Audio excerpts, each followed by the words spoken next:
Insight news 14 YouTube ಚಾನೆಲ್ಗೆ ನಿಮಗೆ ಸ್ವಾಗತ.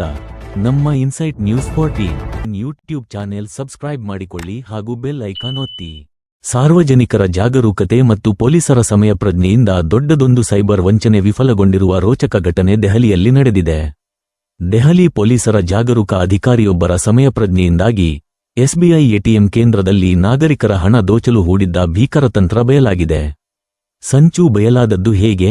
ಎಟಿಎಂ ಸೆಂಟರ್ ಬಳಿ ಪರಿಶೀಲನೆ ನಡೆಸುತ್ತಿದ್ದ ಪೊಲೀಸ್ ಅಧಿಕಾರಿಗೆ ಎಸ್ಬಿಐ ಎಟಿಎಂ ಯಂತ್ರದ ಕ್ಯಾಶ್ ಡಿಸ್ಪೆನ್ಸರ್, ಹಣ ಬರುವ ಸ್ಲಾಟ್ ಭಾಗದಲ್ಲಿ ಸಣ್ಣ ವ್ಯತ್ಯಾಸ ಕಂಡುಬಂದಿದೆ. ನಕಲಿ ಕವರ್ ಪ್ಲೇಟ್ ಒಂದನ್ನು ಹಣ ಬರುವ ಜಾಗಕ್ಕೆ ಸಿಕ್ಕಿಸಲಾಗಿತ್ತು. ಗ್ರಾಹಕರು ಹಣ ಡ್ರಾ ಮಾಡಿದಾಗ ಹಣ ಹೊರಬರದೆ ಒಳಗೆ ಸಿಲುಕಿಕೊಳ್ಳುತ್ತಿತ್ತು. ಪ್ರಾಸೆಸ್ ಫೇಲ್ ಆಗಿದೆ ಎಂದು ಗ್ರಾಹಕರು ತೆರಳಿದ ಬಳಿಕ ವಂಚಕರು ಆ ಹಣವನ್ನು ಎಗರಿಸಲು ಪ್ಲಾನ್ ಮಾಡಿದ್ದರು. ಸಮಯಕ್ಕೆ ಸರಿಯಾಗಿ ಎಚ್ಚೆತ್ತ ಪೊಲೀಸ್ ಅಧಿಕಾರಿ ತಕ್ಷಣವೇ ಆ ನಕಲಿ ಕವರ್ ತೆಗೆದು ಒಳಗೆ ಸಿಲುಕಿಕೊಂಡಿದ್ದ ಸಾರ್ವಜನಿಕರ ಕಷ್ಟದ ಹಣವನ್ನು ಸುರಕ್ಷಿತವಾಗಿ ಹೊರತೆಗೆದಿದ್ದಾರೆ. ಖದೀಮರ ಈ ಹೊಸ ಮಾದರಿಯ ಎಟಿಎಂ ಟ್ರ್ಯಾಪಿಂಗ್ ದೋಚುವ ಯತ್ನವನ್ನು ದೆಹಲಿ ಪೊಲೀಸ್ ಅಧಿಕಾರಿ ಯಶಸ್ವಿಯಾಗಿ ವಿಫಲಗೊಳಿಸಿದ್ದು, ಸಾರ್ವಜನಿಕರು ಎಟಿಎಂ ಬಳಸುವಾಗ ಎಚ್ಚರಿಕೆಯಿಂದ ಇರುವಂತೆ ಮನವಿ ಮಾಡಿದ್ದಾರೆ.